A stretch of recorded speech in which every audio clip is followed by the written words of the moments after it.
I came across an interesting word problem, which, ironically enough, absolutely nullifies the entire Ball Earth thesis.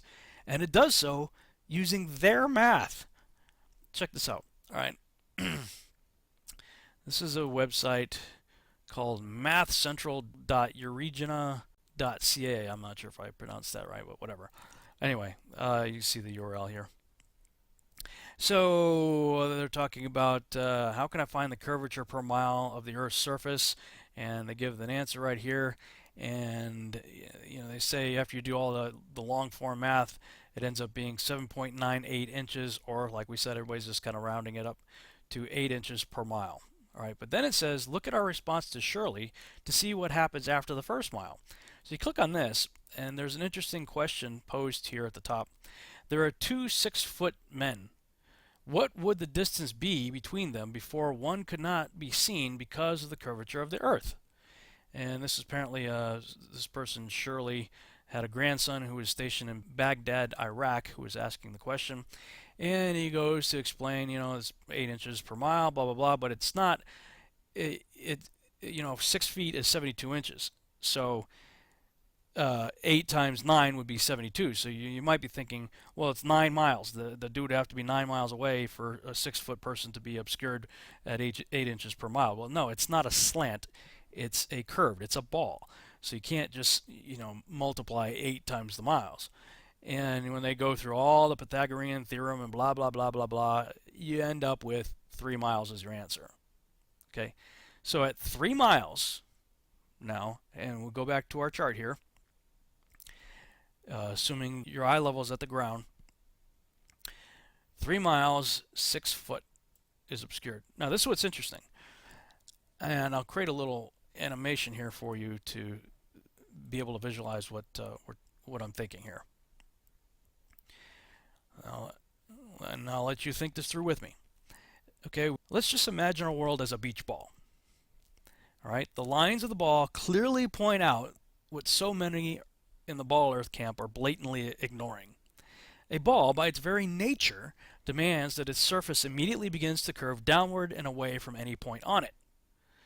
So if we imagine Poser James here, I'm using a software called Poser, let's call him PJ for short. If we imagine him standing on the beach ball, the problem becomes immediately apparent. Okay, he's standing on a ball. Immediately the ball is curving downward and away from his feet in all directions.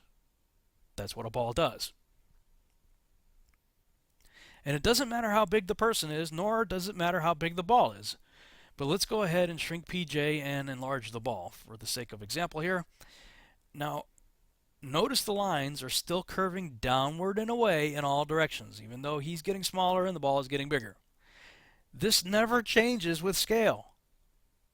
Okay, now let's zoom into tiny PJ on the massive ball here and consider the curvature word problem that was brought up by this individual serving in Iraq. If PJ was 6 feet tall and he had a clone, who was also 6 feet tall, right, who walked 1 mile away from him, the ground his clone would be standing on would be 8 inches lower than the ground that he was standing on, right? Again, the curvature math is 8 inches per mile squared. So the first mile, 1 times 1 is 1 times 8 is 8 inches. So the ground from point A to point B is going to be 8 inches below point A. All right, you with me so far? Now, if the clone had a clone who walked another mile away, that clone's ground would be 32 inches below PJ's ground. Why? Because it's 8 inches per mile squared. 2 miles, okay, 2 times 2 is 4 times 8 is 32. So the ground that clone number 2 is standing on is 32, almost 3 feet below the ground that PJ is standing on. And if we had yet another clone who was to walk 1 more mile, his ground would be 72 inches or 6 feet below PJ's. Thus, the top of clone number 3's head would be even with the bottom of PJ's feet. I know for some of you the gerbil just jumped off the wheel, so let's look at it again. This time we'll check it out from a different angle. Again, PJ's clone walks 1 mile away. The top of his head would be 8 inches lower than PJ's. Another clone walks an additional mile, and the top of his head is then 32 inches below PJ's. The third clone walks 1 more mile, and at just 3 miles away from PJ, The ground clone number 3 is standing on is 6 feet below PJ's. Thus, the top of clone number 3's head is going to be even with the bottom of PJ's feet. Now, I'm not trying to see whether or not the person can see the other person. What I'm trying to show you is the issue of the ground level. The ground level is the issue that I'm focused on with this example. Because if clone number 3's ground is 72 inches below the ground that PJ is standing on, it's going to be physically impossible for PJ to look straight ahead or to the left or the right or behind him and ever expect to see the horizon at his eye level. It cannot be done. I'm going to say it again. If you're just looking straight ahead, there is no way the horizon could ever be at your eye level. When the ground you're standing on is immediately beginning to recede away from you in every direction, you're standing on a point on a ball, supposedly. The ground you're standing on immediately begins to recede away in every direction 8 inches per mile squared. Now, I understand we're not on a perfect beach ball, but you actually compound the problem if you start using the argument, well, there are, peaks and valleys and hills and mountains and plateaus and canyons and blah, blah, blah. All you're doing is pushing the problem further out. And eventually you, the ball earther who uses this argument, are the one who's in danger of falling off the edge of something, because you can extend that out only so far, and then you're going to have to correct the terrain back to that 8 inches per mile squared so that you can have your 25,000 mile circumference ball. Or pair if you choose to go by Neil deGrasse Tyson. But for this math to be true, and it has to be in order to maintain a 25,000 mile circumference, no person could ever look straight ahead and expect to see the horizon at his eye level. But still, this is what we have to put up with. The most important thing to understand is that the horizon is flat. That's right. From our vantage point, even from a high mountain or an airplane, the horizon is flat. Flat earthers, and also many globalists, for lack of a better term, seem to think that the horizon should look curved to us. That's flat wrong. And I think this is the single biggest reason there even is a flat earth community, the biggest source of confusion. You are expecting to see a curve where there is none to be seen. You are looking for the wrong thing. To picture what I mean, look at this orange. If I take a thin slice of it, I get a round disc. The edges of it, where the knife cut through, is a flat circle. That is what you see when you look at the horizon, the edges of a circle. The edges don't curve side to side, they run straight across our view. And since we are always in the center of the circle, they don't curve down. My first question is, why is this dude wearing fingernail polish? But I guess everybody's entitled to their thing. But my other observation was, after he said, if I take an orange and slice it off, sorry, you can't do that. If your orange is representing the Earth, you've got to leave its spherical nature intact. You can't slice off the top of the sphere that you're using as your example and then say that's why everything's flat, because I just sliced off the curve. I don't know. Anyway, let's go back to Captain Fingernail Polish and see what other piece of amazing logic he has for us. When you can see the horizon in all directions, it is the same distance away in all directions. So when you spin around, it looks exactly like a straight line and comes back around to join itself. Think about that. If it were curved down, it would not come back around and join itself at the same level. Exactly. If it were curved, it would be dropping off 8 inches per mile squared from every point upon which you are standing. That is inescapable ball earth math. Wow. But, okay, to be fair, I do understand what Captain Fingernail Polish is saying here. This is a typical argument that I've heard lots of times, actually. Ball earthers will claim that just like the blue circle at the top of the beach ball here, that's the visible horizon. So from whatever point you're standing on and you're looking out toward the horizon in 360 degrees, that line is going to be the same. It's always going to be right there. But as I'm showing you, That only works if you're looking down. I don't care how big the ball is. I don't care how big you are. I don't care how small you are compared to the ball. If you're standing on the ball, the point at which you are standing, from that point outward, is receding downward at an exponential rate. Downward. Which means you can never look out to this mystical circle out in front of you at eye level. It cannot be. It can't happen. So this whole idea right here, while in principle it sounds good, looks good, but it's a myth. It does not exist in the observable, testable, and repeatable example of reality. According to Pythagorean math, the 25,000 mile circumference ball Eratosthenes invented does not allow for us to ever be able to see the supposed edge of a horizon that presents itself at eye level. Yet whether we're on the ground or flying up to 37,000 feet in an airplane or sending up a weather balloon to over 100,000 feet, there's that totally flat horizon straight ahead at our eye level. Always. That's simply not possible if it's receding downward and away from us at a rate of 8 inches per mile squared, which is what it must do. But once again, in reality, we don't see this. Therefore, this whole idea that's depicted here and that was depicted with the slicing of the orange, that whole idea is a myth. It doesn't exist in reality unless you're looking downward, which I don't know about you, but I don't go around in my everyday life looking at the ground. I stand straight up and I look straight out, and there's the horizon at my eye level. Not possible with Pythagorean math on Eratosthenes' ball.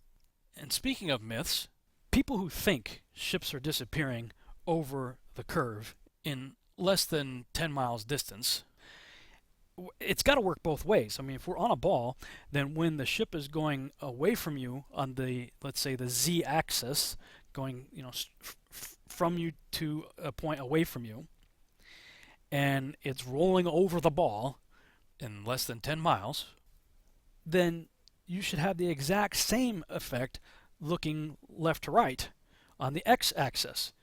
You should be seeing ships rolling up to the top of the ball and rolling down on the lateral x-axis.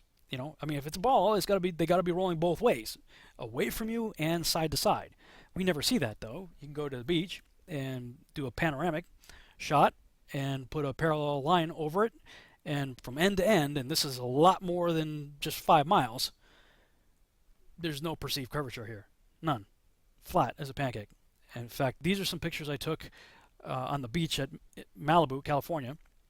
And I went from there way up into the mountains above Pepperdine University and looked out. And I mean, easily there's got to be probably close to 100 miles left to right. The distance on the horizon there, it's got to be, quite a bit there. Put a parallel line over it, flat.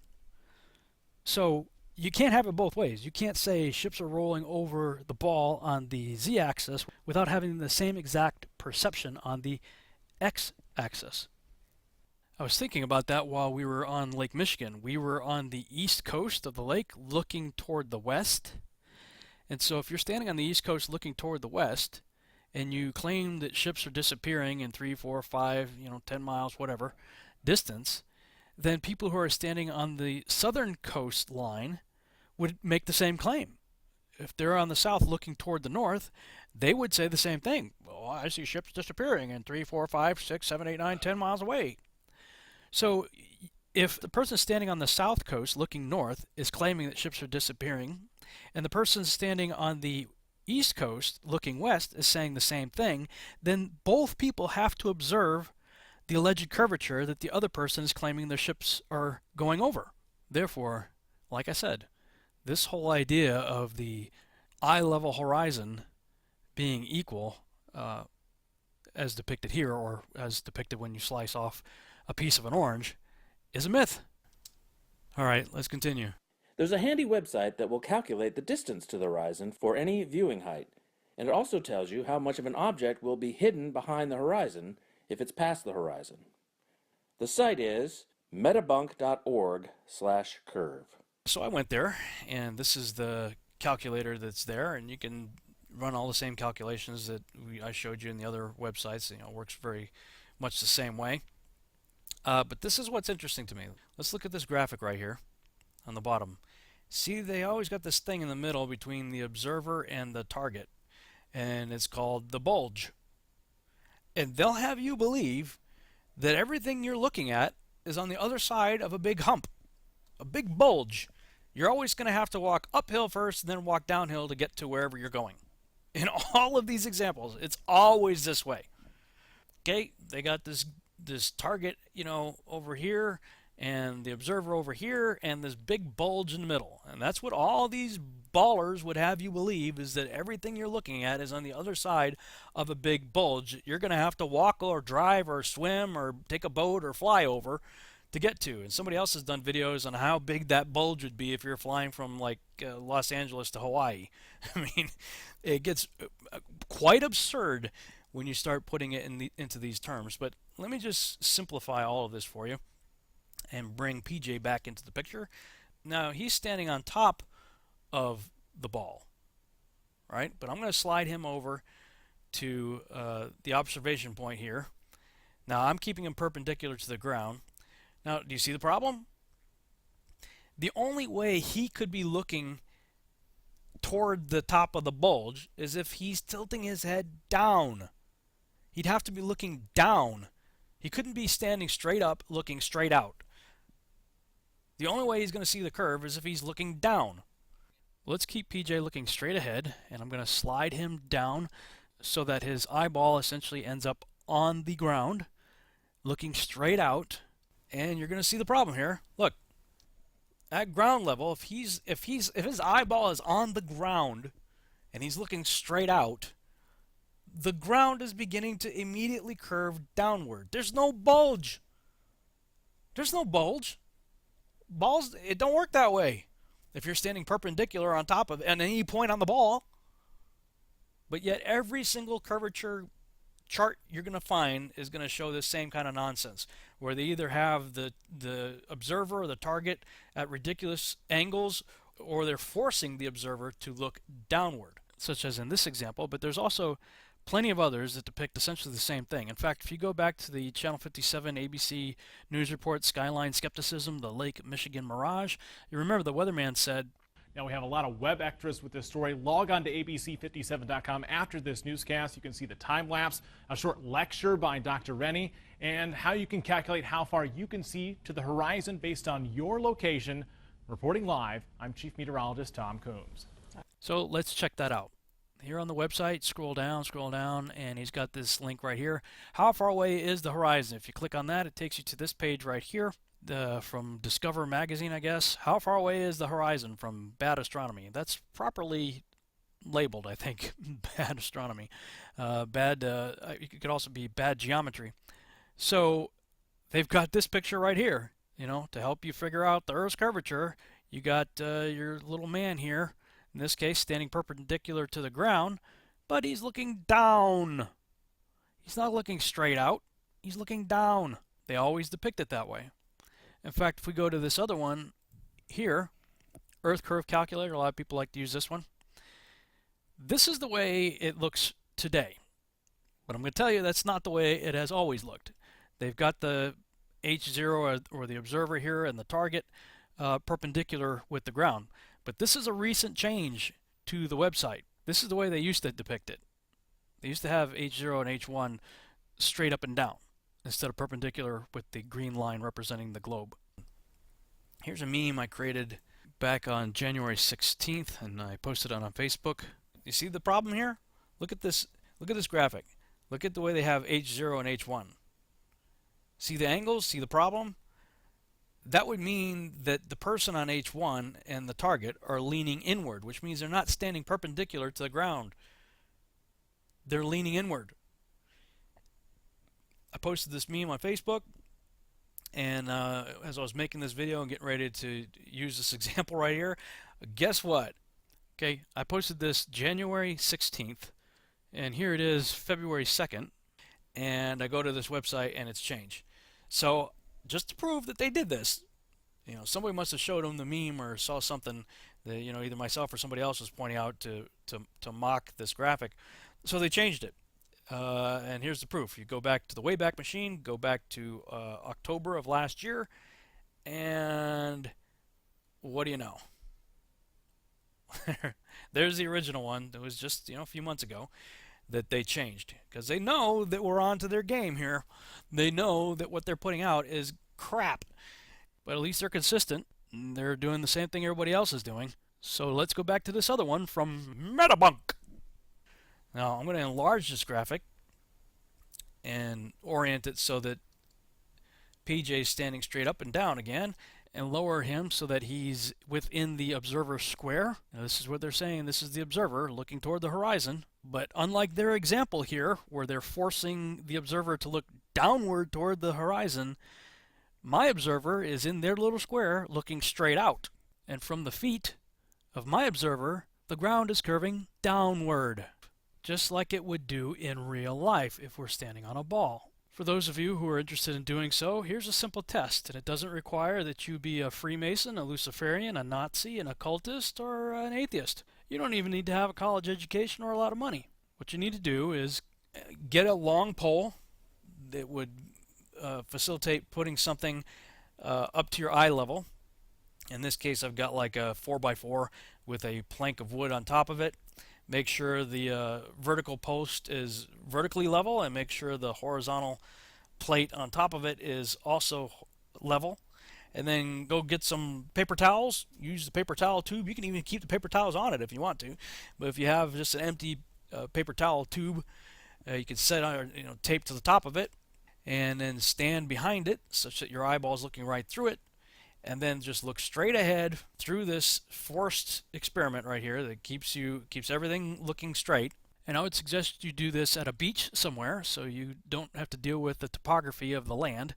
You're going to know that there aren't any peaks and valleys, mountains and canyons or whatever on the ocean. You're going to have a straight flat horizon. And if you do this, you're going to see the horizon is going to be right there. It's going to be right as you're looking through that tiny little field of view through that paper towel tube. You're going to see the horizon is going to be at eye level. And yet we've just shown you that that is physically impossible. That cannot happen. The ground has to be dropping away from you, receding downward in every direction from the point at which you're standing. That's the way it works on a ball. That's the way the ball earth math works. According to Pythagoras and according to the spherical model invented by Eratosthenes, who calculated our circumference to within about 5% of its currently accepted circumference of 25,000 miles by looking at the sun in a well and the shadow of a phallic symbol. So as you can see, this produces an extremely interesting problem for the ballers. And frankly, it means that Pythagoras and Eratosthenes just handed a trump card to the flat earthers. And pardon the pun, but there's simply no way around this problem. Indeed, if the squares of a chessboard are 1 mile across, all it takes is 3 moves for any flat earther to quickly put a ball earther into checkmate.